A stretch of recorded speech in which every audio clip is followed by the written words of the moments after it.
Okay, welcome everybody. Database Systems core lecture, the first real lecture today with a lot of technical content, and we start with MVCC. MVCC is a class of algorithms to provide concurrency control in database system. And if you need to do one thing to implement a database system, that is to provide those asset properties. And you will have to look at MVCC. I mean, you can do query optimization, you can do all kinds of fluff and indexing, and so many things you can do. And you might leave away many things when building a database system, but you can't leave away MVCC. MVCC is like the heart of the database system. And we will start with that heart. Yeah? How does the heart pump blood through the entire body? What are the different heart chambers and stuff like that? How are these valves of a heart really function? You can't live without a heart. The database system can't live without MVCC. Of course, there's this two-phase logging stuff we learned in the undergrad lecture. You can also build a database system based on that, but that's not done anymore these days. People use MVCC for good reasons, and you will learn why people use MVCC. And we provide a lot of code, and you now have access to the code in our GitLab repository. The only thing you need to, there's a link in our CMS, you will find it here under materials. I put it there. That's a code repository, and we keep on updating the code. We are still working on that stuff, and we'll be adding stuff. But whatever you need for this specific week, you will find there. You just have to log in with your GitLab account. You need to find out how to log in into GitLab, but if you're a student here, you should be able to log into that repository, and then you have the right to read from that repository. Here, if you haven't seen that, there's also the slides as of today, and every week before the lecture, I will upload the slides so that you can take notes. This also ships with information how to install it. We use pipenv. So in previous lectures, we also provided virtual machines. I don't think that's necessary anymore. Also, it leads to a ton of problems. I highly recommend to use pipenv and get acquainted with how pipenv works. It basically creates kind of a super lightweight Python environment on your machine. It works on every operating system. It's awesome. It's just easy. It's just one command, and then you're good to go. And you should understand how that works. If you have problems with that, Google for pipenv how it works. But basically, all you have to do is this pipenv install command, and then you're good to go. That's basically all you need to do. So much about that. Again, I mentioned use PyCharm or something like that. Get used to an IDE, a real IDE. Also get used to a debugger. We will debug code. That helps a lot. I mean, of course, I also debug using this print statements. You can do that, but you can only get, you don't get that far with that. So sometimes you need a real debugger, and PyCharm is the way to go. There's also a license in the code. It basically says that at this point in time, because we as a group haven't decided what to do with this code, whether to make it publicly available at some point or not, for the moment this code is provided for you only for the purpose of this lecture. So you can play with that, you can do stuff with that, but you're not allowed to publish it elsewhere or build a company on that, stuff like that. If you want to use it in any way, please talk to me, and then we'll find a solution. But for the moment, this is just built for the purpose of this lecture. And what we will do with that later on, I have no idea. We are thinking about certain research projects, maybe master and bachelor thesis that could build upon that code. But for the moment, I don't know. Let's see. That's what I have to say about the code. What else? So with that, I would say, any questions about the repository? No? Okay, then let's start with the lecture. Do we have an account for that from university or just our home? It's from university, from the department. It's the department account you should have obtained. Also for other services like the seminar system. And I'm not 100% sure. I think it's the same as for the CMS account. I'm not 100% sure. But you have an account for that. Okay, so MVCC. So as promised, I always run those topics in different parts, and that's the first part now. Will be a handful of slides plus explanations on the blackboard, maybe. And that's attacking difficulty level 1. So we have to start somehow, and we start with a couple of slides. Here's some literature if you want to read about that as background information. So you will see there are tons of papers on MVCC, and it exists in many variants. That's very confusing sometimes when you read into that, and then someone explaining it like this, and I'm explaining it like that. It might be confusing. So I highly recommend, of course, you stick to my explanations. Which also makes life easier, I believe. So we use some ideas from this paper. Yeah. However, this explanation is relational. Yeah. In that paper, they explain it along the lines of a relational system. I will show to you in a moment that that's not necessary at all, so I drop that constraint.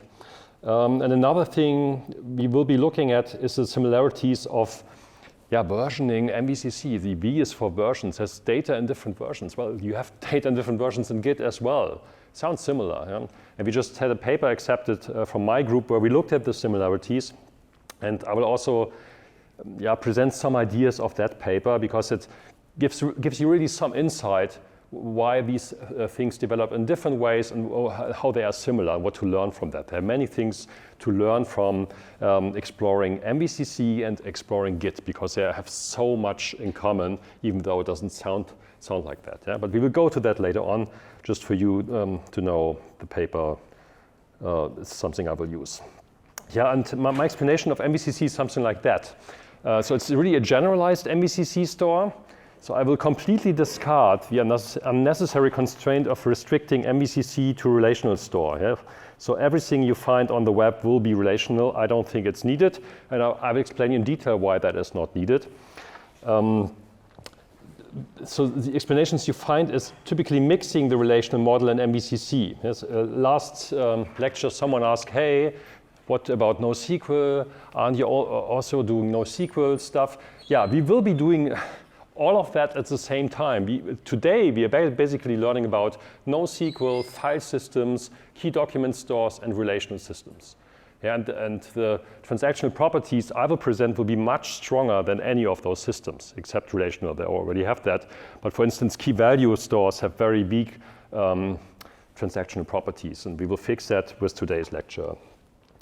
Yeah, and all you need to do, and you will see that then today or Friday, not sure how far we get, is that you only have to do a slight wrapping with the data model, and then you're good to go. But the heart is really data model independent. So the MVCC method I will be presenting today is orthogonal. It's on a different dimension than the data model. Right? You don't have to mix relational. You don't have to mix whatever file systems with MVCC.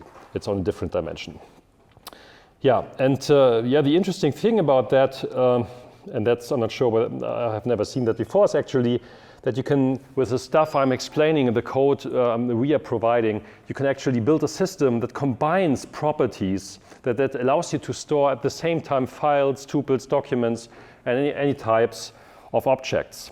That's actually a common problem with existing architectures. When you look at an existing web information system, typically these systems have a file system of some sort to keep files, say PDFs.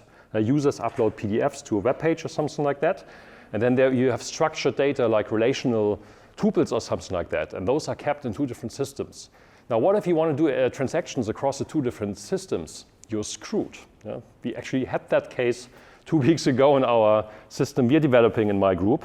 Two different systems. We had min.io for files and Postgres for relational tuples, and we have no way to do a transaction across a system. Yeah, so you only have transactions within the database, but not and maybe you have transactions in min.io. I don't know what min.io provides, but in no way that you do a transaction across those systems, and that completely screws your asset properties. However, if you have a unified store, you have asset across whatever you store, and you have full asset properties, and that's the cool thing about something like that. So. Okay, so what are the core ideas of MVCC? So first is we keep the database store in different versions. If you remember two-phase locking, there we didn't do that. Yeah? The early versions of concurrency control only kept the database store or any table in one version at a time. And whenever someone wanted to write a tuple, he or she locked that tuple. Yeah, we have all these locking protocols and exclusion tables and the lock compatibility metrics and stuff like that. Yeah? Here we don't do that. We just keep the database store in different versions.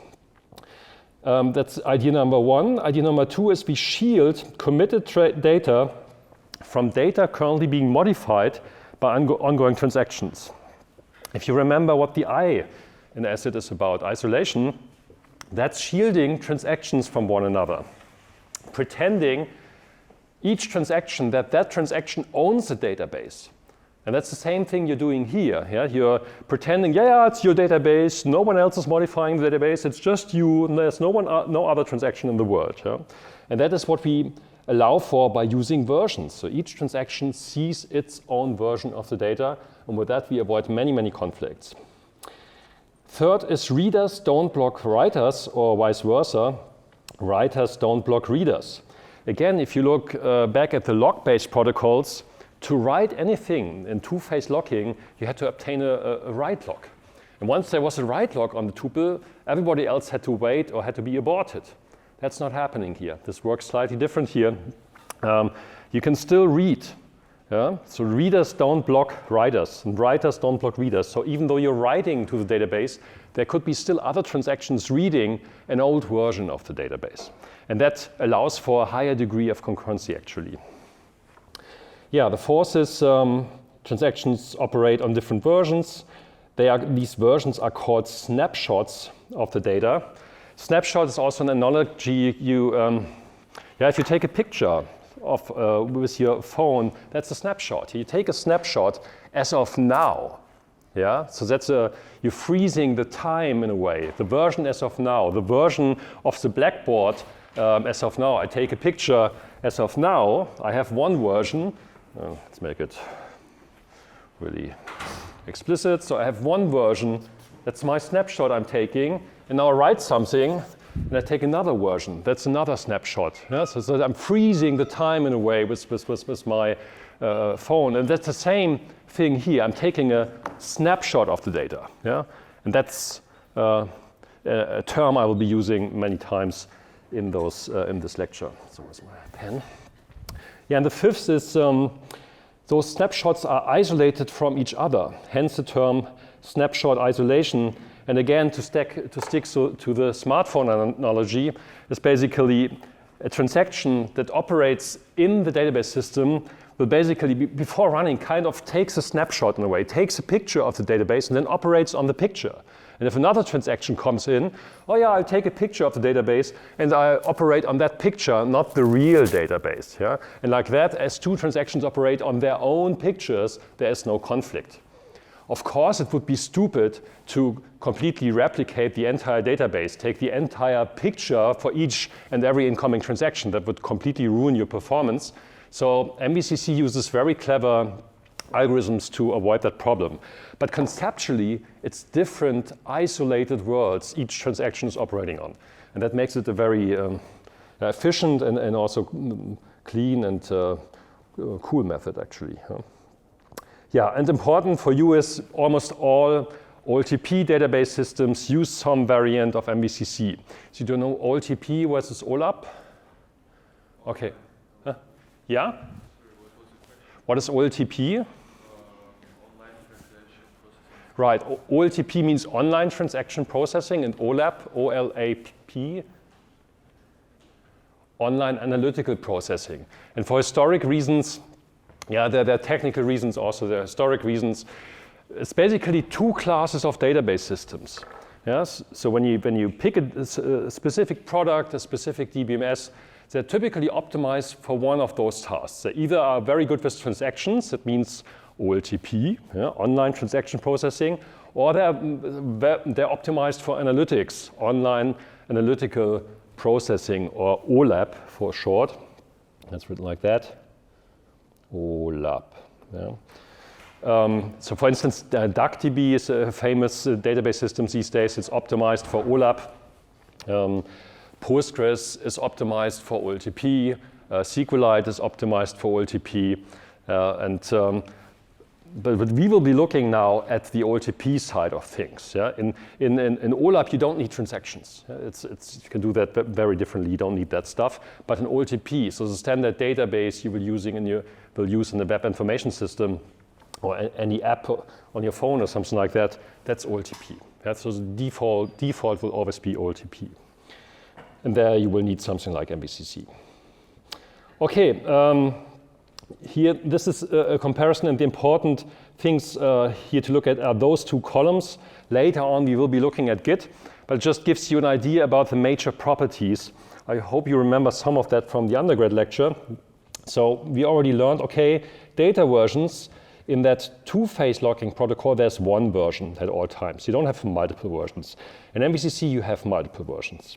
And how many versions depends on which tuple you touch and which transactions are currently running. You will see in a moment how that works. Then you also see effects like that. And maybe I'll just quickly go through the table, and then we will go back to that once we really understand how that works in detail. But just as an outlook on how this works is, in two-phase locking, you basically have to lock everything. Yeah? You have to lock your tuples for reads and writes. So ongoing transactions lock data items, aka tuples, for reads and writes. So you read a tuple, you have to lock it. You have to try to obtain a lock. Maybe you don't get the lock, but you have to lock it. Only if you have the lock, you're allowed to read it. The same holds for writes. Yeah? If you want to write to a tuple, if you want to update a tuple, you have to acquire a lock first. Yeah, and that's important in those protocols, and two-phase locking protocols. Not in MVCC. You only lock for writes, you know? So not for reads. That's already an important difference. Yeah, then you will also see that writers are blocked if one of the following lock exists on the data item. This row. So if a read lock exists, you're blocked as a writer. If a write lock exists, you're blocked as a writer, hence the name exclusive lock. Yeah, that's another name for a write lock in the two-phase locking. In MVCC, that's not the case. Yeah, only if there's a write lock and you try to write, then you're blocked. Yeah, then what do these locks actually do? Or what do they prevent? In two-phase locking, it's all about locking. I mean, it's already in the name, locking, two-phase locking. Everything is handled through locks. All conflicts are handled through locks. So be it a read-write conflict, we will abbreviate it like this, or a write-write conflict, we will abbreviate it like that. Yeah, all of that is handled through locking. In MVCC, that's not the case. Here, it's only write-write conflicts that are handled through locks. Yeah, but then what happens with read-write conflicts? So if MVCC doesn't handle read-write conflicts through locks, there has to be a different idea. Yeah? And that's actually the case. So, okay, if the locks only prevent those write-write conflicts, there has to be another thing you do to actually make sure there's no read-write conflict. And that happens in the so-called validation phase. Yeah? So when you want to commit a transaction in MVCC, you will see that you have to do a validation. How that works, we will get to there. We will get there in a moment. But what the validation is about, finding out read-write conflicts. If that is the case, the transaction is aborted, and so forth and so forth. You don't have something like that in two-phase locking because all problems were solved already on the lock level. So you don't have that. And those are the major differences you will see also when you learn MVCC. Always try to contrast MVCC to what two-phase locking is doing, to understand it. It really makes your life so much easier. Aha, yeah, I'm doing it here. Two-phase locking is not doing that. Aha, that's the difference. Yeah, that makes it really easy. Okay, but let's start from the base. So what is a store? So what is a heart, basically? Huh? What are the major properties of a store? A store maps object IDs to objects. So basically, you have two domains. One is the key domain and one is the object domain. And there's a mapping defined from one domain to the other. So this domain K, or the key domain, that's what I call the key domain. And it basically maps an object ID to an object. I'm not restricting it to saying the object ID is an integer or whatever. I'm just saying it's some suitable domain. So one value from that domain K is mapped to an object in that domain O. And I'm not restricting the types or anything like that. And now you might be wondering if you had exposure to database systems before, okay, but what about row layout, column layout, how to represent that in main memory, how to put it on disk, how to compress it in main memory, tra-la-la-la-la-la-la-la. Forget all about that. We're completely abstracting over physical representations of the data at this point in time.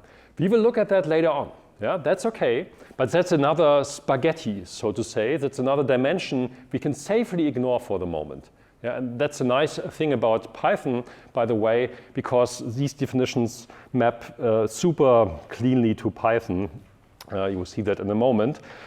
Don't worry about how data is put into main memory, how it is represented on your SSD or stuff like that. That's something you will be confronted with when you code C++. I understand. Yeah, that's one of the first bit filling things you have to look at, but that is a secondary concern. We will look at that, but not now. For the moment, it's more the high-level conceptual ideas I'm trying to teach. Yeah, it's not so much about, yeah, there are efficiency things you can do. Yeah, I understand. Yeah, we did. I really understand the stuff. Yeah, but not now. Yeah? So we start slowly. Yeah? And all we need is this mapping from a key domain to an object domain. Yeah, and you already know many of those mappings actually when you think about the file system. What is a file system? File system maps file path strings to contents of those files. Over. Yeah, that's basically all. Yeah? So if you consider this a string from a string domain, yeah, of course, you could also represent it as some sort of nested mapping if you want. But the easiest way would be to say, it's a long string. Maybe the slashes mean something to me. I don't care. At the end of the day, on the left side of this maps to symbol is a string. Yeah, and this string maps to the contents of that file. What is the contents of the file? It's a bunch of bytes. It's a byte stream, yeah? Whatever, and whatever number of bytes. That's what your file system is doing. So the file system is just a store, mapping keys, the file path, the entire file path starting from the root, yeah, or whatever concept you have in your file system, to the contents of the file. Once you have a store that does that, you have a file system. Yeah? That's a file system. There's nothing more you want to have to a file system, actually. Okay?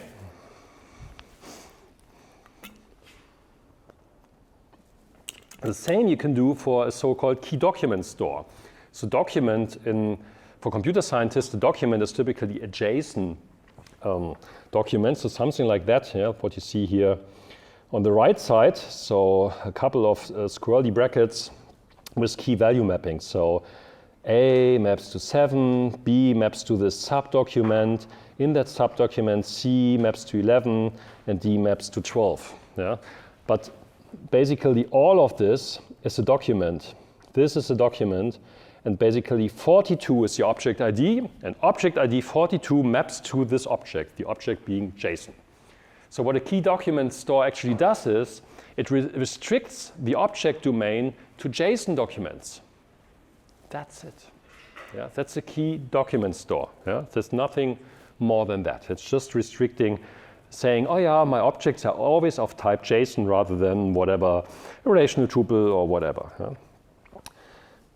Yeah, and we wrote it down on the slides here. The JSON document itself may again contain nested mappings. So we have it here. This is a nested mapping, of course. Yeah? B, the key B, or the string, small b maps to this subdocument. Yeah? So JSON in itself also has nested mappings, or may have nested mappings. Okay, and then what is the relational store? Yeah, it maps a row ID of a relation to a tuple of a relation. So something like that. Yeah, so 42 maps to the tuple 7, 11, 12. This row ID is not something that's part of the schema of the relation. Yeah, that's an artificial key database systems keep for each relation. Yeah, you have this row ID saying there's a row that has the ID 42 and that maps to that specific tuple. But it's not part of any attribute of that schema of that relation. Yeah? yeah, that's again a customized, personalized store if you wish. Yeah? All I'm saying here is, okay, my key domain is of type int, row IDs, and my object domain is of type, yeah, some relational tuple. That's all I need to do. And from there you can think about, okay, nice, but I only have, I don't want to have a tuple store. I mean, the database system is so much more than just tuples, right? I mean, I have these relations, I have entire database systems. Yeah, cool, super easy. Then we go for composed keys. So basically what you do is you need a table name, yeah, foo or whatever, and the row ID. So both together form the key, both together form your object ID. Now your object ID consists of two values. That's the name of a table, that's a row ID in that table, and you're saying this maps to this specific tuple. Yeah, with that you have relations already over. Yeah, you don't need to do something more complex than that in this object ID object store to represent tuples. Yeah, in our prototype we basically do something like that. However, we use prefixes. Yeah, it's this tiny little Python hack I'm using. I have another slide on that, don't worry.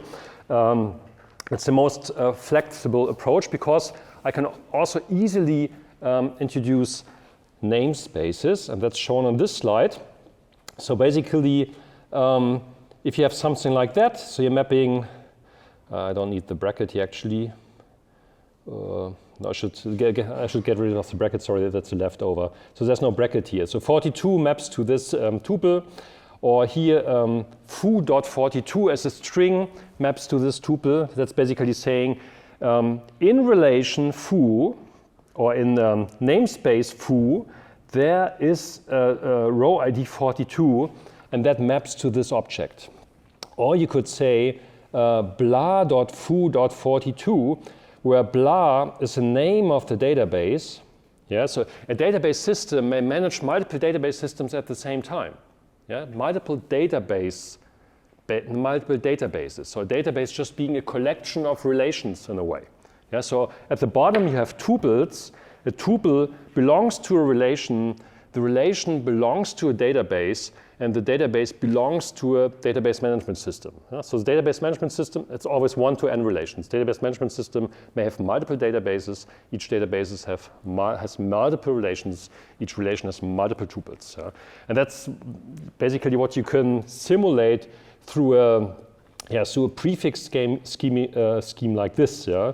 And like that, you're not limited to, I mean, you can always add another prefix here to the left, yeah, always whatever, make it more nested, play with that, whatever you want, it will still work. And that makes it a very flexible approach.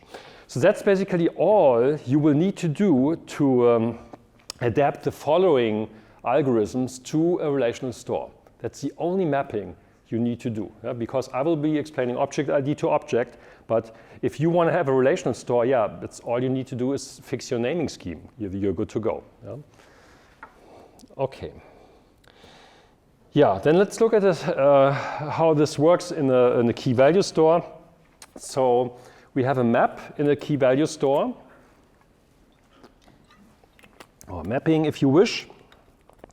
And yeah, we need to extend that to keep multiple versions. Yeah, multiple versions, multiple object versions per object ID, because we will have multiple versions in MVCC. So we start by keeping for each object ID a list of committed versions and optionally one work in progress version. And that is what this notation is trying to express. So the curly brackets here mean, that's a map, actually like in Python. Then you have this mapping here from object ID to a tuple. This is a tuple. And the tuple has two entries. Yeah? One is a list of objects. Those are the committed objects, the committed object versions for this specific object ID. And in addition to that, you have this work in progress version. This may be non-existing. If no one is currently working on this tuple, not working, but updating, if no one is currently updating this specific object, this will be none or null or however you want to name it. But if at some point someone is writing or creating a new version of that object, then here you will have a reference to that specific object. Yeah? That's what this is trying to say. Yeah? So there might, at all times, there may be one work in progress version, not two. Yeah? We will also use this as a log to avoid that more than one transaction works on such a version. Yeah? So there can only be one writer at all times, meaning there can only be one WIP, one work in progress version at all times. Yeah? That's an important thing you will also see in the code later on. Okay, yeah, that's basically the key value store.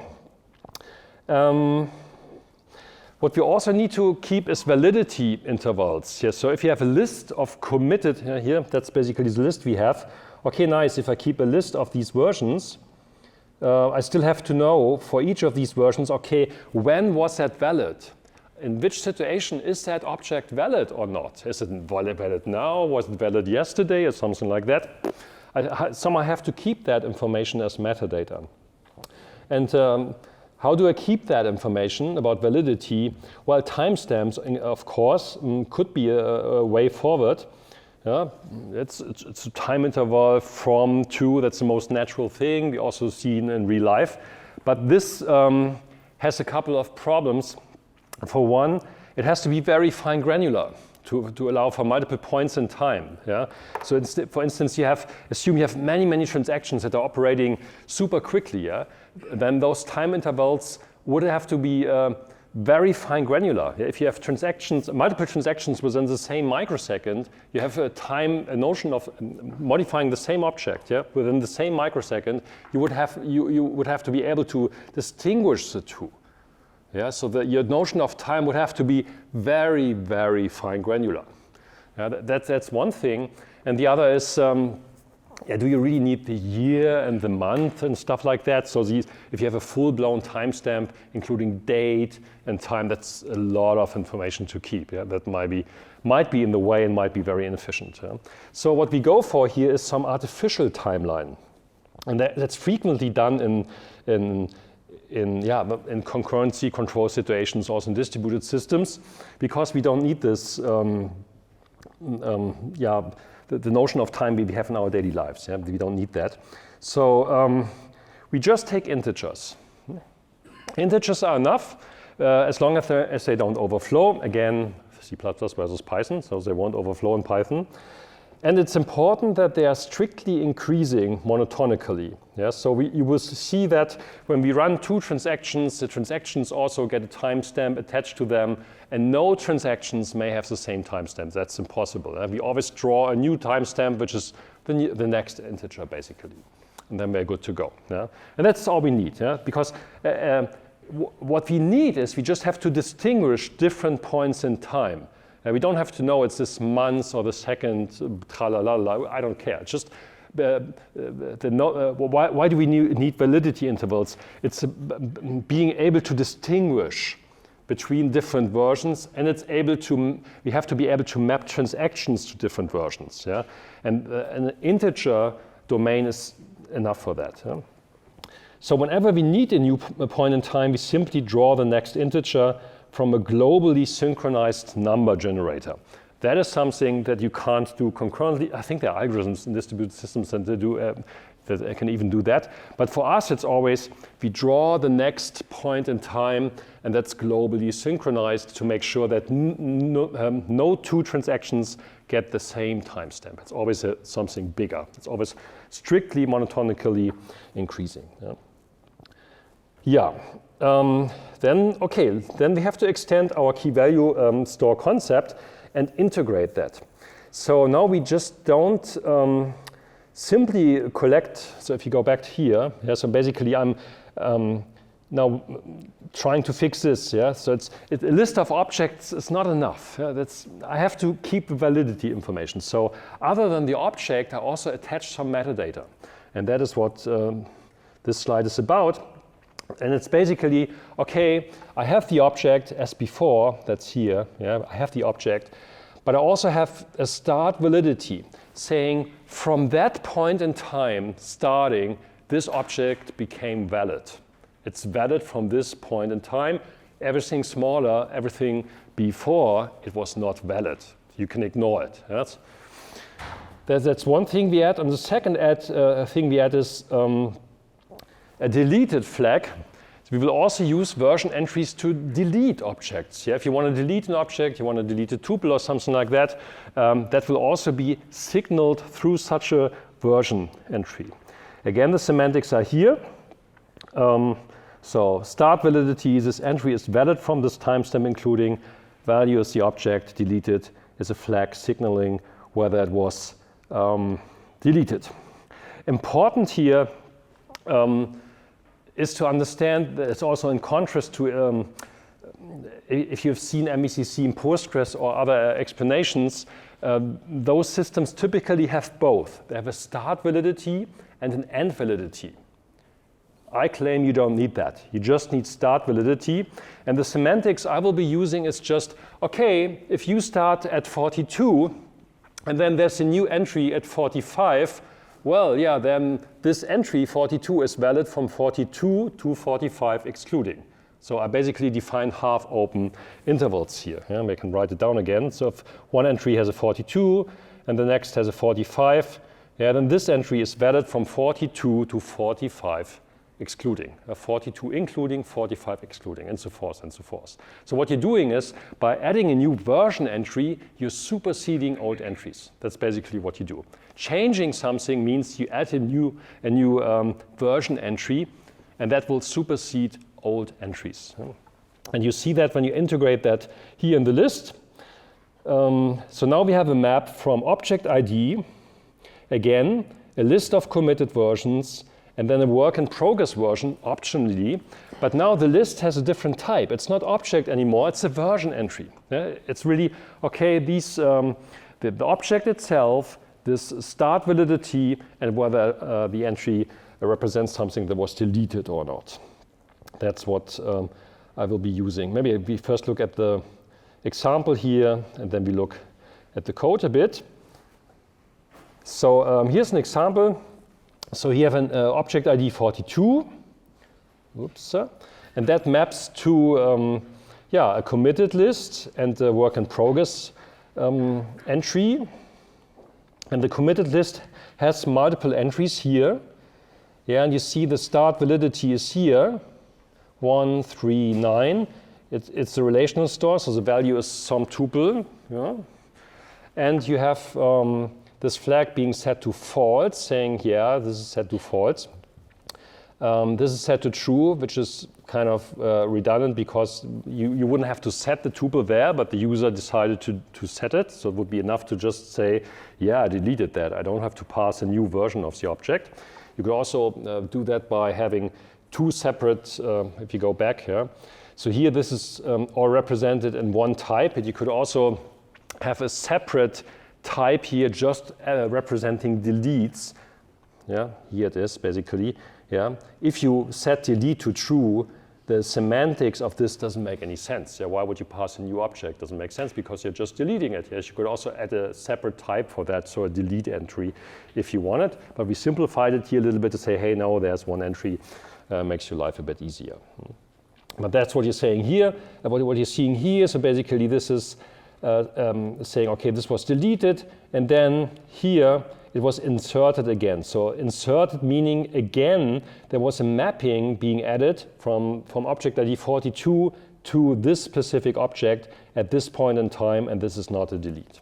Yeah? Those are the committed versions, and in addition to that, oh, you see there's a work in progress version with this validity start and with this current version, and actually it's a delete for whatever reasons. However that is used, this is just about the representation of this data. And important to understand, and the following is the write logs I mentioned in the beginning, they will be implemented through this entry. So whenever it tries to modify a mapping for an object ID, if a transaction comes in and tries to add a new mapping to 42, it will check whether there's currently a work in progress entry. If that is the case, the transaction has to wait, has to stop. Yeah, you see there's already a work in progress version by someone else here, then the incoming transaction has to stop. And that is how you avoid write-write conflicts. Okay, I think it's time to look at some code. So this is basically the code you will find there, and that is a key value store, not the transactional key value store, but just managing those mappings I just explained. Yeah? So you have this version entry, the same as I had on the slides. You have the start validity. I always write a lot of comments. I'm not going to go through them again. Basically, those comments explain in different words again what I have on the slides already. That's the object itself associated with the mapping, and that is this flag signaling. It's whether it's deleted or not. Yeah, and that is an entry to this mapping. Yeah? So again, we have this committed list, and that is an entry of this type version entry. And here in the work in progress version, again, that's either such a version entry or none. Yeah, I use type hints here. Who of you has used type hints before in Python? Not so many. Yeah, I also until recently didn't use them that often. So so you have languages that are strictly typed and that you compile, and if you did anything wrong with your compile, yeah. Okay, let me finish this and then so in Python, the type hints are only used by your IDE. They tell you that you screwed something up and maybe you meant something different, and it helps you in finding bugs. So it's not used at runtime. That's the downside of that. But I highly recommend it. I recently had some really nasty bugs where I believed a certain object was of type X. The naming of the attribute suggested a certain type, but suggested actually a specific type. However, it was a string. Yeah, and that led to a bug that was hard to track, because you're then in the debugger and you feel like, oh yeah, it's a string. Oh no, it's not a string. It's whatever. Yeah, it's really confusing. So I really highly recommend, whenever possible, you annotate your variables and parameters and functions with types, because then the IDE will complain, tell you, hey, you really mean that? And that doesn't make any sense. Yeah? It makes your life easier. There's some learning curve when you start with that, but we try to do that whenever possible. For instance, you will see here, when you put something in such a map, we say, okay, the object ID must be of type string. The object associated is any object, so it's not constrained, stuff like that. Yeah? Or here, when we create dictionaries, that's basically the type information. Yeah, in standard Python, you would only write equals, curly bracket open, curly bracket close. Yeah? And then you have no type information whatsoever. But if you write those type hints, you're declaring, aha, this self.keyValueStore is a dictionary mapping from strings to this specific type. Yeah? And then the IDE can do something about that if you're using it wrongly. Yeah? Two minor things. One, there is a library I've seen actually a couple of times called vertype, which does like runtime type checks. Ah, cool, okay. And it could either trigger warnings or raise exceptions, like depending on how you do that. Plus, but it has some overhead, I guess, then. Yeah, I mean, probably. Yeah, where you would argue Python is so slow, who cares anyway, so. Okay, and second? I think that I struggle to imagine the example from before, where you first delete an object and then you update it. Please give an example, how could that happen, like considering. Ah, yeah, okay. So it's a problem of terminology. So what this means is, what the heck does it mean to update a deleted object? You insert. Oh, okay. So we insert with the same. You insert with the same object ID. Yeah. And, which is semantically also interesting if you think about what does it even mean. Is there a relationship between the old object I just deleted and the new? Is it something completely new that just happened to share the ID? Blah, blah, blah, blah, blah. Yeah? Insert. Yeah? And so when we talk about changing data, it's basically this type, you have three ways to change data. Insert, update, and delete. Yeah, and here it's all the same thing. Insert means you put an entry like that. Previously there was no entry, or previously there was this true flag set. If you update, it means, okay, you insert another entry, the true flag, there is already some version of it, and the true flag is set to false. Yeah? And deleting means, again, you add another version entry, but sets the true flag to true. Yeah? So all of these three different ways to change data are mapped to the same concept in a way. Yeah? Great question. Yeah? Okay. Sorry, again, about this example, but I do understand that you were deleting and then inserting as an update probably, but work in progress is done on the object with number times of 8. Yeah. But we already had something with times of 9. Yeah, we will get to that. Yeah. Okay. Yeah. Mm-hmm. Other question? Yes. Does the MVCC provide any means to know like how many readers are reading a row so that we can know for sure when to delete a row when it is safe to delete it? Ah, yeah, very good question. Yeah, so he's asking, okay, is there a means to know how many readers are reading a row? Because, I mean, why do you keep these different versions in your system, yeah, if no one is using them? Yeah, so eventually you want to get rid of these old versions, because any new incoming transaction will will get the most recent committed version as a reader. Yeah, and that is why in, for instance, Postgres, you have processes that it's actually called vacuum, like vacuum cleaner, that removes the old versions from the system. And those are the versions no one is reading. Yeah, so you have to have a mechanism to find out, is anyone reading on that? And again, you could leverage those IDs, yeah, those start validity attributes to find out. Yeah? That's a very important thing you need to do. Yeah? So here I don't care about that. Also in our implementation, I will never delete anything, yeah? But we can later on worry about, okay, how would we use that to delete stuff? Yeah? Okay, let's continue. So we were at the key value store. And this is a Python implementation, so with this version entry as of the slides. And then we basically have this key value store entry, mapping an object ID, two objects, and we have for each object ID we have a list, yeah, of type version entry, and we have this optional work in progress version. That's basically the mapping I also have defined on the slides. And we have a constructor here, and that creates an empty dictionary. That's all what's happening. I have a size method that returns the number of entries in that mapping. Then I have put methods that basically try to add a new mapping. So a new mapping from object ID, constraint to string. You could actually also get rid of this constraint if you wanted. I think it has to be hashable then, and then you're good to go in Python. Mapping, but here we are mapping a string to an object. Yeah, and then all what happens here in the put method is if it's already there, yeah, then you throw an exception because you can't re-edit with the same object ID.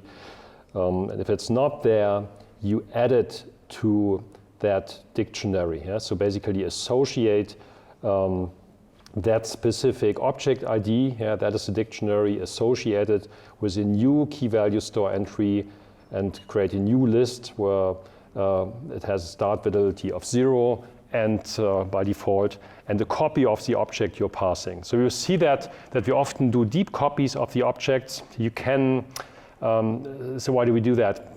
So if you have an object handle outside the store and an object handle inside the store, both point to the same object.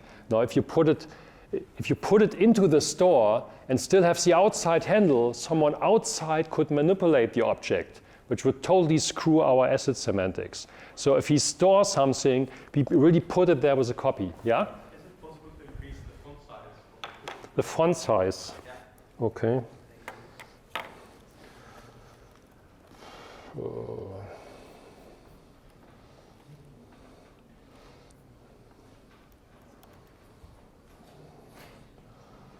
Editor, general, JetBrains mono. Is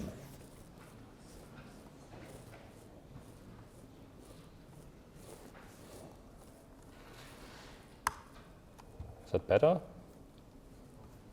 I think so, right? Huh? Maybe a little bit. A little bit more, okay. You can also press Shift, Shift, and enter presenter mode. Shift, Shift. Then type presenter mode.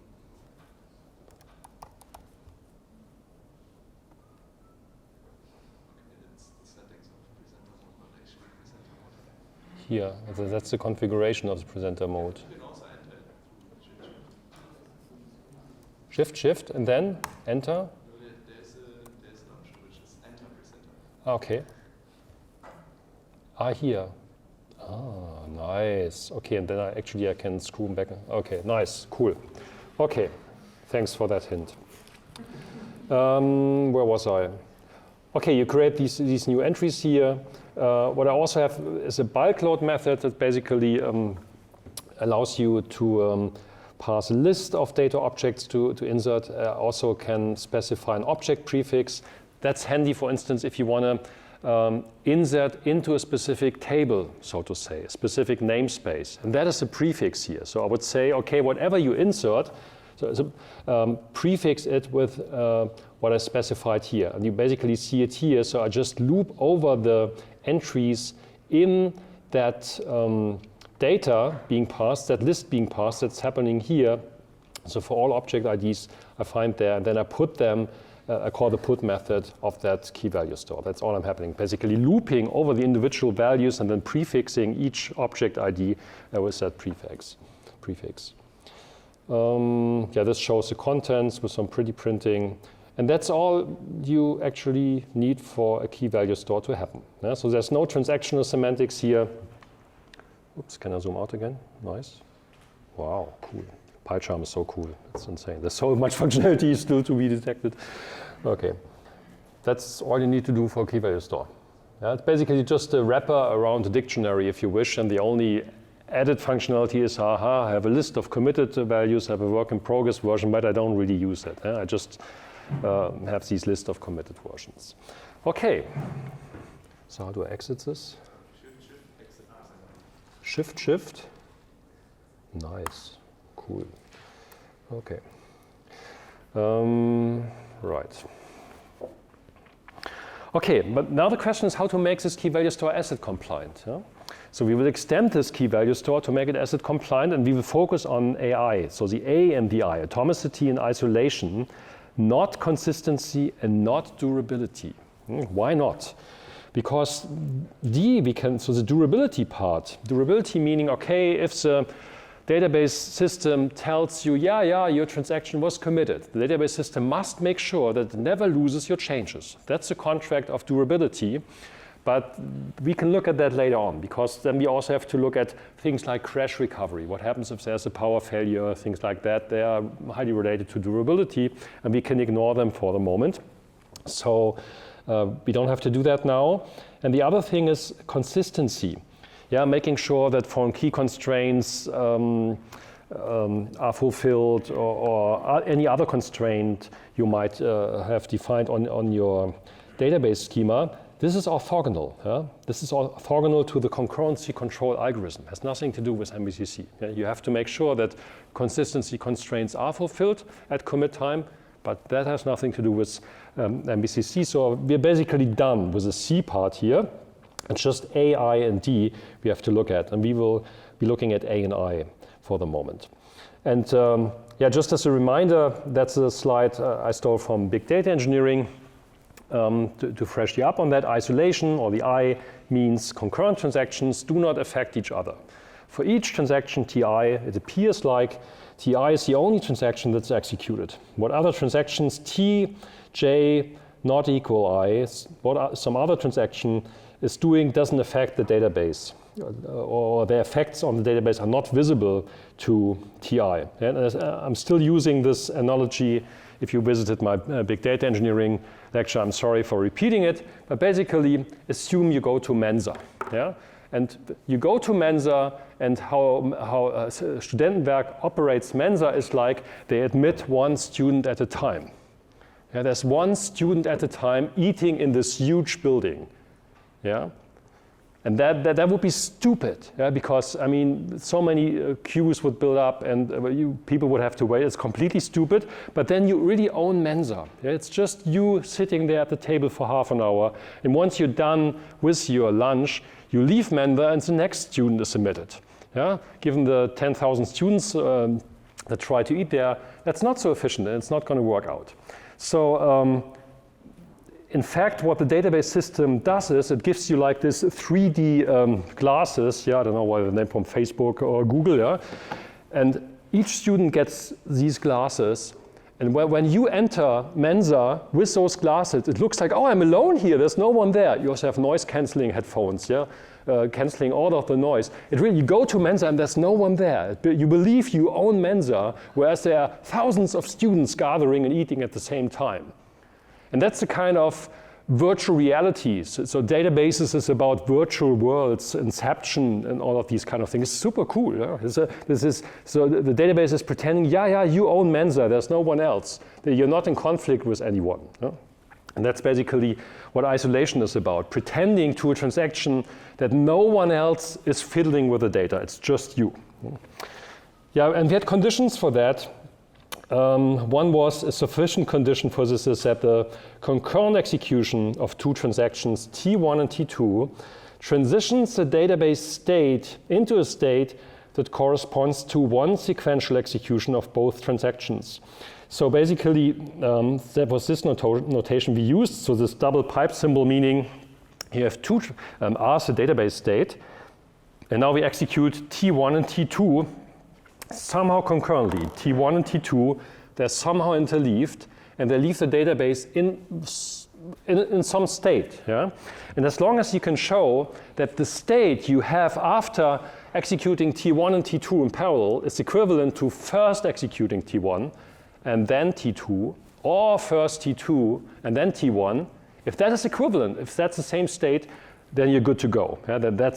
Then you know the isolation didn't break anything. Because you could have executed the transactions in serial in the first place. It doesn't make any difference. So you could have executed T2 and T1, first T2 and then T1, or first T1 and then T2 in serial, and ended up with a specific state. So as long as you can show that whatever concurrency you're using ends up transitions the database in a state that is equivalent to one serial, not both, to one serial execution, then you're fine. And we talked about that at length in the undergrad lecture. But now, how do we do that in MVCC? So the main idea is that we run transactions in 3 phases. Phase 1 is called simulation. In literature, this is also referred to as the read phase of the transaction, which is a bit misleading because you're also writing, or the normal processing phase. So let's call it the simulation phase. So the transaction runs and does all its reads on the version of the data when the transaction started. That is the snapshot isolation property. So a transaction comes in, and whatever the committed state is of the database at that point in time, that is what the transaction sees. If anyone else commits afterwards, that transaction will not see it. It's again, yeah, the transaction comes in. That's basically like improvising. Transaction comes in. Okay, cool. I fake my snapshot, and I will only operate on the snapshot from now on. Whatever changes afterwards, I don't care. Transaction just sees the state of the lecture hall when it entered the lecture hall. Yeah. That's basically that idea. That's reading. That's okay. Yeah? But what about writes? Every write leads to a private copy of the data. Those are the work in progress versions we saw in that mapping in the first part of the lecture. So the modifications are not directly done through the committed state of the database, but they're kept in a separate private space. And no one else sees these changes, just that modifying transaction. Yeah? That transaction only, that's the only transaction seeing those changes is the transaction itself, but no other transaction. Yeah? That's the main idea here in the simulation phase. Yeah, then comes this validation phase, phase 2. So once the transaction commits, its work in progress changes are validated. We check whether those changes would lead to any isolation anomalies if committed. So that's the extra thing we have to do over log-based protocols. Now we have to make sure, okay, this transaction wants to commit. And it did some changes, it created some work in progress versions. Now if I copied those work in progress versions over to the committed list as a new committed version, would that create any isolation anomalies, yes or no? That's the question we have to answer at this point in time. Yeah?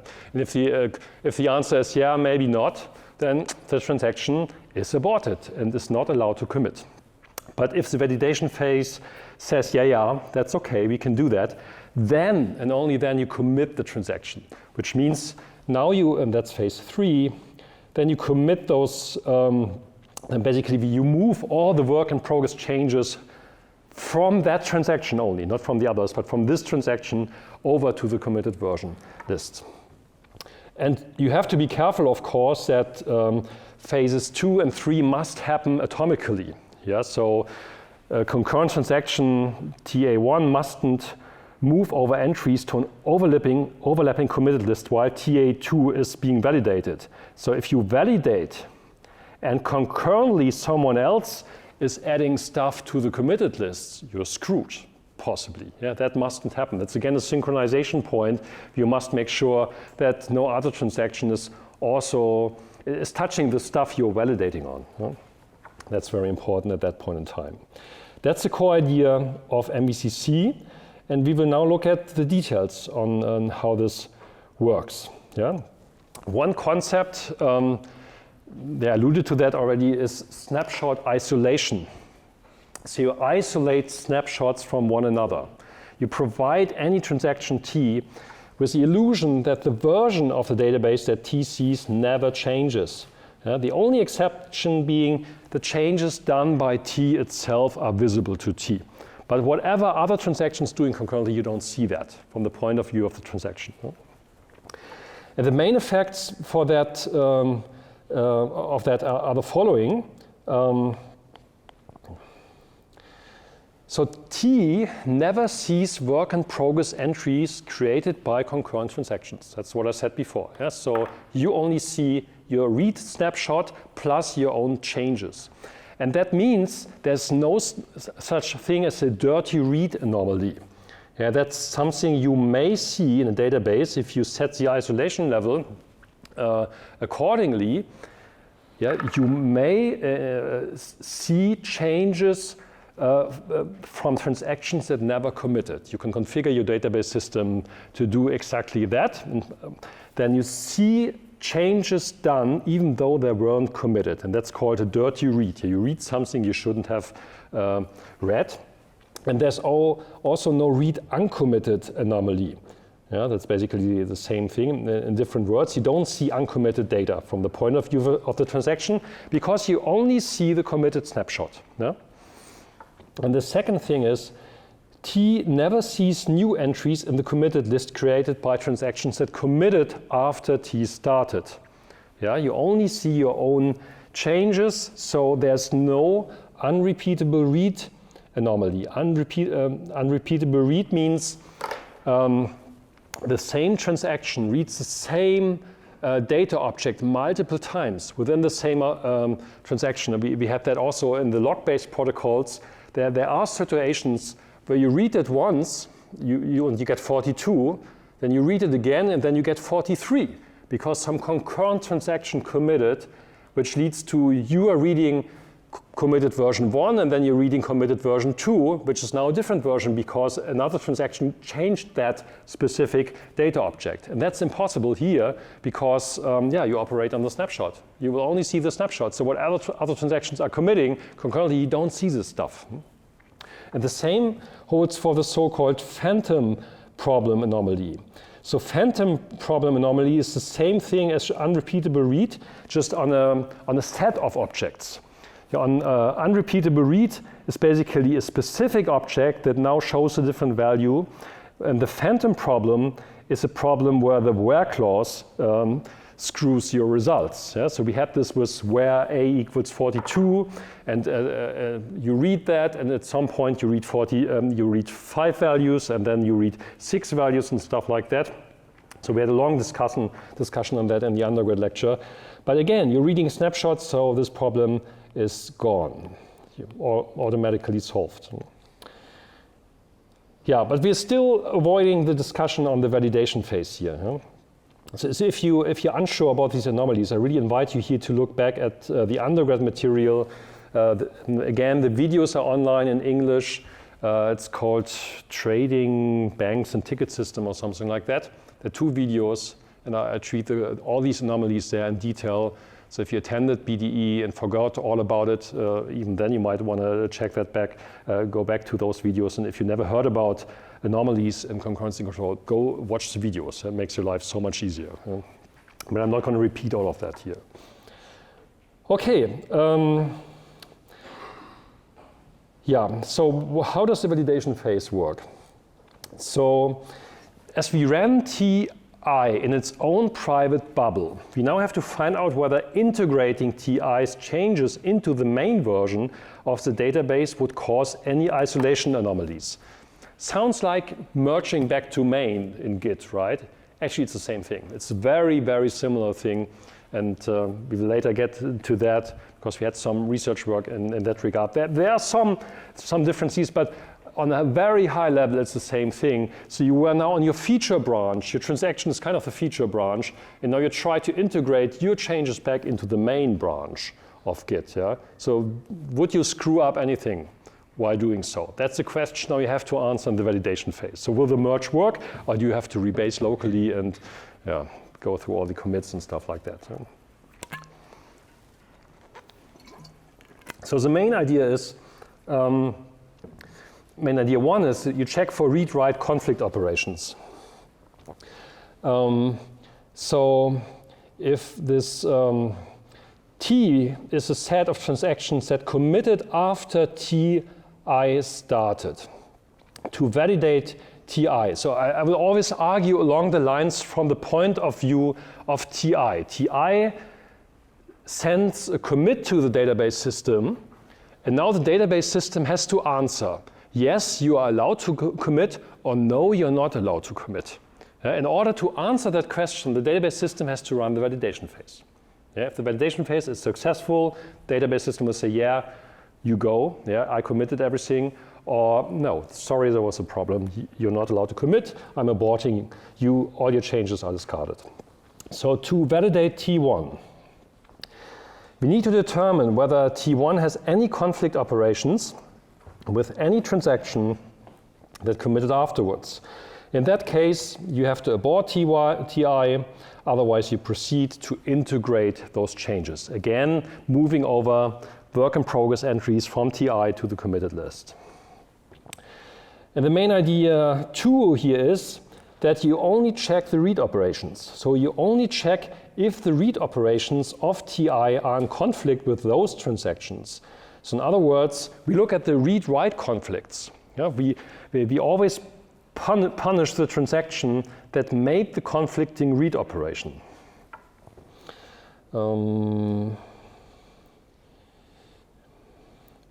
How do I proceed here? So right, I have a separate slide on that. Yeah. So if you think that's again a repetition from the undergrad slide where we looked at the conflict operations. So those are the operations that hurt, and those are in a schedule, and those are operations where you have to be careful. And there are these 3 conditions. So if you have a read operation on data object A, so if you have data object A, and we have a read, so R, and we have a transaction number, that's a subscript. So transaction 1 reads data object A, transaction 2 reads data object A. That's not a conflict. To be a conflict, it has to be 2 different transactions. It has to be accessing the same data object, and it has to be one of them is a write. That's a conflict. So one is writing, at least one is writing, maybe 2 are writing. It's different transactions and it's the same data object. So both are trying to access this bottle somehow. Right? So my left hand and my right hand, or one is just reading and the other is writing. That's a conflict operation. And the examples show that here. So this is the same transaction reading and writing on the same object, no issue. That's okay. But here, transaction 1 is reading, transaction 2 is writing. That's a read-write conflict. Yeah? That's a conflict operation. Or here, transaction 1 is writing, transaction 2 is writing as well. That's a write-write conflict. Both are writing to the same object A. The same object, object ID, object mapping, as we're using it in this context. Or here, this is not a conflict because this is different objects. So there's no conflict. You're working on A, I'm working on B, everything is fine. Those are conflict operations. And these are the kind of problems we have to detect in MVCC as well. Yeah. What about the write-write conflicts? They're handled already. Yes? The only thing we have to do with that in our implementation is to guarantee this invariant. For each object ID, there exists at most one work in progress entry belonging to one particular transaction TK. So that's what I said before. If you look at, maybe look at the code at that point in time. So the extension we will have to make is, and that's also alluded to by the type information here. Here we don't have a list. Yeah, so for each object, there is at most one work in progress version. If a second transaction tries to create a second work in progress version, it's going to be stopped. It's going to be halted or aborted in this case. Yeah? I am a little bit lost / not sure about read-write conflict. Mm-hmm. Because if we have two concurrent transactions, one reads, the other writes to the same scope, and we could assume a serial, like if there's a read operation, we could just assume the read operation basically starts earlier, right? So then basically, even though the tuple was modified, it isn't really a problem because we could just assume the serialization, which the read operation pretty much happens earlier or later. In both cases, it would, based on the timestamp, like the timestamp, or like not timestamp, but the integer ID, Mm-hmm. like time ID, it should be able to determine. It will still prevent all. Yeah, we will get there how that works in detail. Don't worry. Yes, so there are two different algorithms actually how to detect these situations, and the timestamps play a major role in that. Because you have to look at the timestamps to find out, okay, which transactions might have been in conflict with myself. You don't want to look at all of the transactions, but just the ones that committed after you started. That's always a problem in this protocol. You start with a specific snapshot. Yeah, and now the question is, while you were running, did anybody else commit stuff you saw on a different version? That affected anything you did, affected anything you read, or affected anything you wrote. That's a critical part. And the algorithms will exactly do that. Does that answer the question? Or? So the problem is that basically some data, for example, we could write to another tuple based on the data, like information that we have from a different table or different tuple. Yeah. And this is the issue, right? So basically our write commit will be later than our read. Yeah, it will be found the case. Yeah. This is the issue where the read-write conflict happens, right? Now, the read-write conflict is first in general. When you go back at the conflict operation.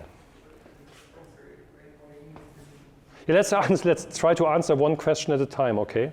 So my glasses. So read-write conflict is that you have two transactions. They operate on the same object, and one of them is reading and the other is writing. Be it transaction 1 is reading and transaction 2 is writing, or vice versa, it doesn't matter. So one is reading, one is writing. And they have to detect that to not run into isolation anomalies. And how MVCC handles those is it just looks at, maybe I skipped over this note here. Here it's basically written and saying, I only look at the read part. From the point of view of TI, I now investigate my reads, whether they have conflicts with writes done by transactions that committed after I started. Yeah, so it will always be, I will only look at read-write. And then if someone else has an issue with my writes, he or she will, that transaction will find it with regards to those writes later on. Yeah? But for the moment, I just look at my reads. The only thing the main thing I'm curious about is why is it a problem? Can't we just assume that the read happened before and we just had if we serialize that, we can just assume that the read happened earlier and basically our transaction happened before. No. If that object was modified by the other transaction, then you might influence some data value based on an old version, even though it already changed. Okay, so Yeah. then, for example, if in the same transaction we were to write somewhere else, Yes. based on the data we read here, this is the issue. Yeah. Okay, so what was I? I was here.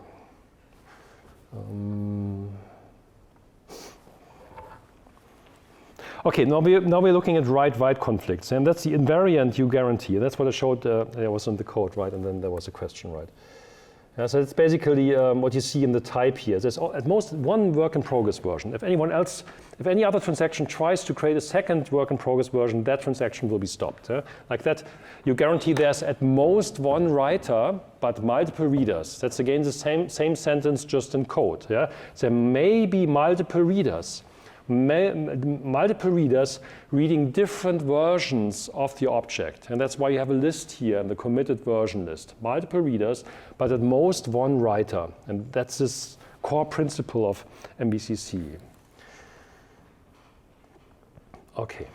So and if any other transaction tries to modify the object, and that's the second part here, tries to modify the object associated with that object ID, TJ has to wait or is aborted. Like that, you can a second transaction is trying to create a work-in-progress version. Okay, stop. You are not allowed to do that. The first transaction wins. And that can easily be done in the implementation. So write-write conflicts are not the problem, but read-write conflicts are a bit more tricky. So we had these anomalies, and we had two types of read-write conflicts actually. So one is an object-per-object conflict. I also had on this previous slide. So two different transactions on the same object. One is reading, one is writing. All conditions are met. That's something we don't want to have. That's a problem. And the other was a predicate conflict, so a conflict not on a single object, but potentially on multiple objects. It basically happens when you aggregate data. Yeah? You do a count star on a specific condition. Yeah? So select count star from table where A equals 42. If you now have concurrently a transaction adding a new tuple to your database, then you get a different result here when reading it again. So that's a phantom problem. But again, on this level of the discussion, it's a read-write problem. Someone is writing something that affects the result of this read operation. So the read operation in your snapshot, now you're executing this read operation based on a where clause, A equals 42. Yeah, that's all fine in your snapshot. There won't be any conflict whatsoever because you only see your stuff, you only see your snapshot. Nothing is going to go wrong. Now you go into validation, and it looks like someone concurrently added or removed whatever, a tuple, which would change your result here, would lead to a different result on the main database. You're screwed. That's a read-write conflict that should be detected, and your transaction should be aborted. That's another type of read-write conflict. And again, we looked at that in the undergrad lecture, and that leads to this. Basically, this is called the phantom problem. So the main difference is really in the predicate conflict, we do not specify the object directly. Yeah. So here, in this notation, that was also done in the undergrad lecture, that there you see that this is just a tuple, a specific tuple we have in mind. However, this is not what we do here. This is a set of tuples, all tuples or objects or whatever you want to store qualifying under this specific condition. Yeah, and that's what I just said, again in other words. So depending on other concurrent write transactions, committing after TI started, evaluating that predicate while running TI in the simulation phase, or while running the predicate in the validation phase may yield different results, and that's a problem. And that's also the trick we will be using in the algorithm to identify problems. So here's an example of predicate conflict to refresh your minds. So I have transaction 1 running here, transaction 2 running there. And I have always an explanation here on the right. And I have the different steps here. So let's look at what happens here. Transaction 2 begins its operation. It starts, then there's something happening. It's not relevant for the example. So the transaction 2 might be doing stuff. We don't care. It's not relevant for the argument. Then transaction 1 begins and reads this predicate. So it reads all objects that where A equals 42. Yeah?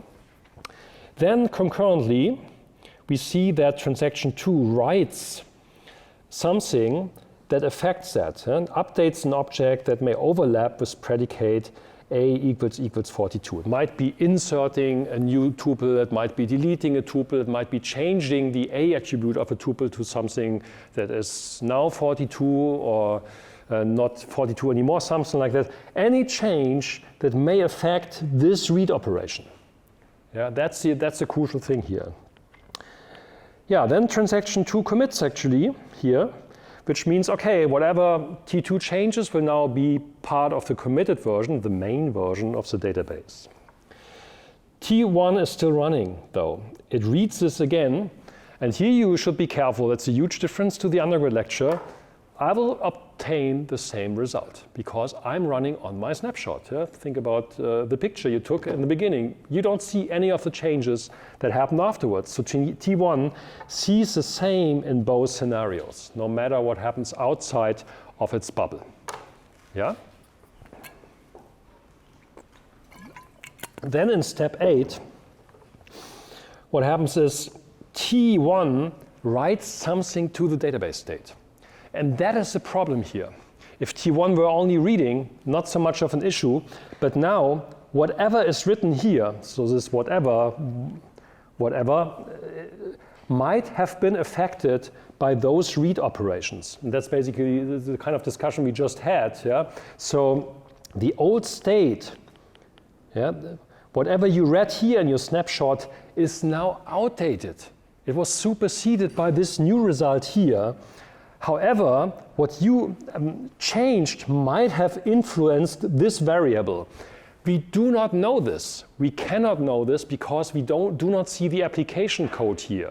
The database system just gets insert, update, delete statements and select star, tra-la-la-la from whatever. Yeah, so all of these are placeholders for individual SQL commands. So we have no idea whether this old state was influenced, whether this whatever was influenced by the old state.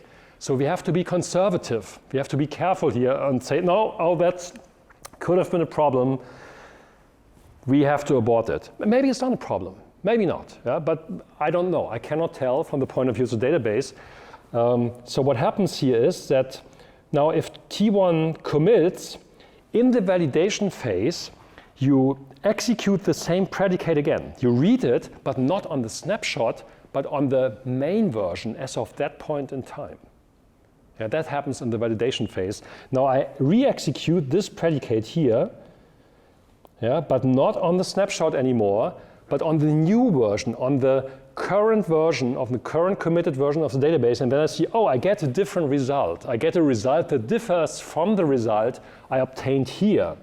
It's not the same result anymore, screwed over a board. Yeah, and that's basically the idea of one of the validation algorithms to say, okay, whatever I read while running a transaction, yeah, all read operations, whenever there's a read based on a predicate, I will re-execute all of those reads here in the validation phase. And if there's any difference in the results, I abort the transaction. Yeah? And with that, I detect these kind of problems. Okay.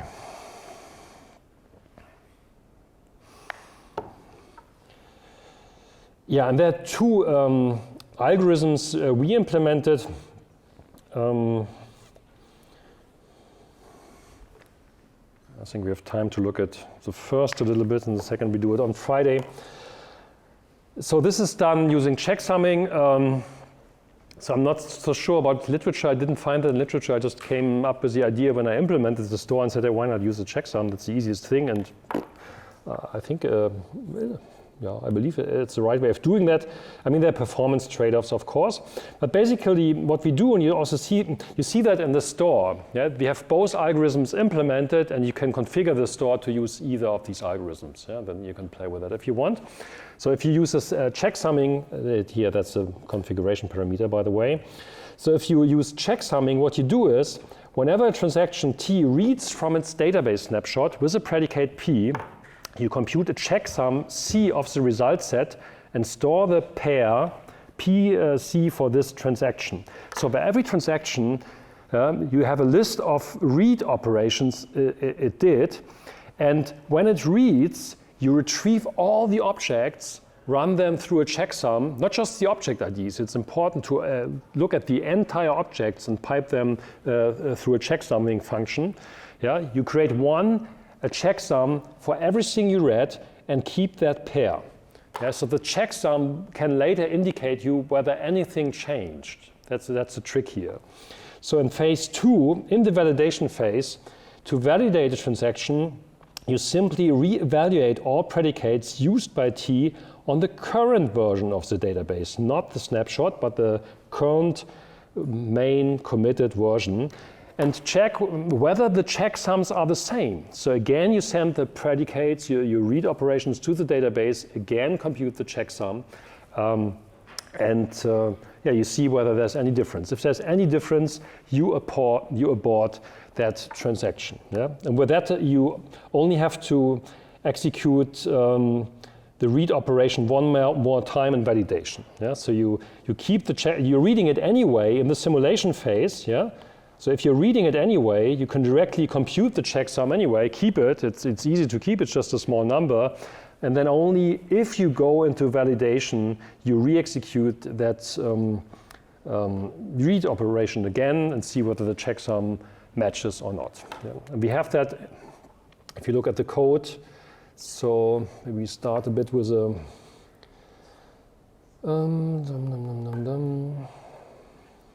So this is basically the transactional key value store I'm talking about.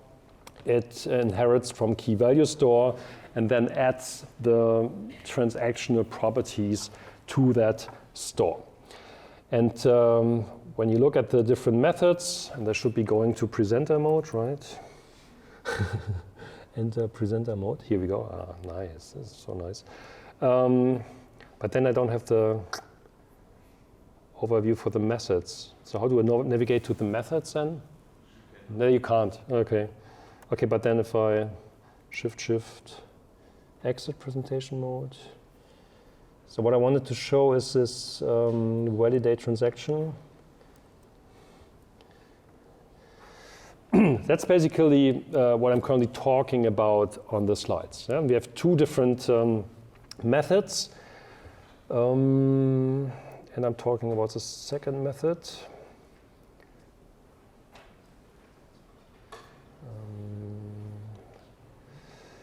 Where am I? Here. Now this is the first method. So here I recompute the checksums.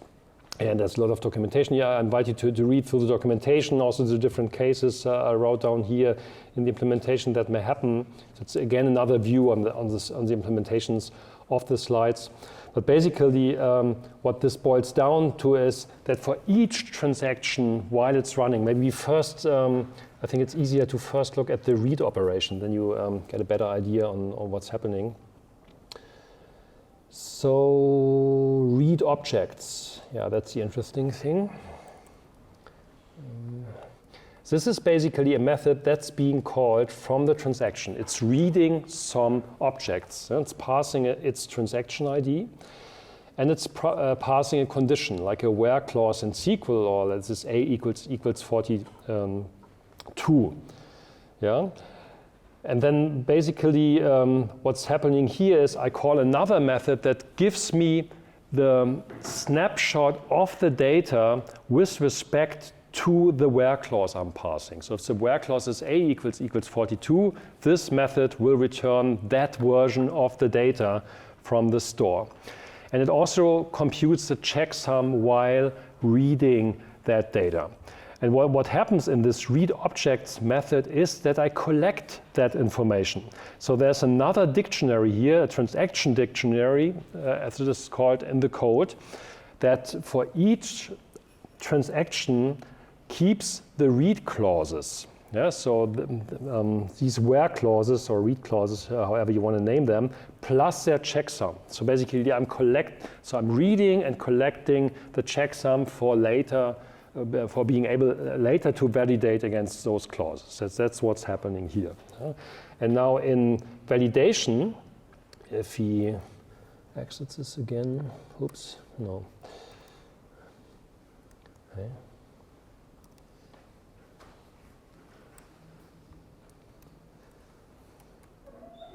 Exit presenter mode. Right, if you're now in the validation method, we are using that information here. Yeah? So if I mark, it's not a good idea. Huh? What keeps it? Oh, it's a bit prison. Here we go. Yeah, that's basically what I do from the point of view of this transaction. So here I'm trying to validate transaction TA_ID. I look at all the read clauses, so that's one read clause. I loop over all of the read clauses, re-execute them. Yeah, that's all what's happening here. I read the snapshot, but not the snapshot I saw while in the simulation phase. Now I read the snapshot as of now, as of the current version. Yeah? And this method now returns me again the checksum, and I can compare this checksum with the checksum I observed while simulating the transaction. That's the trick here. Checksumming, is there anything in the result set that changed? If that is the case, you return false. Yeah? False returning to validation, meaning validation fails, and then the transaction is not allowed to commit. Okay, so much for today. So please take a good look at the material. We will continue that directly on Friday. See you then.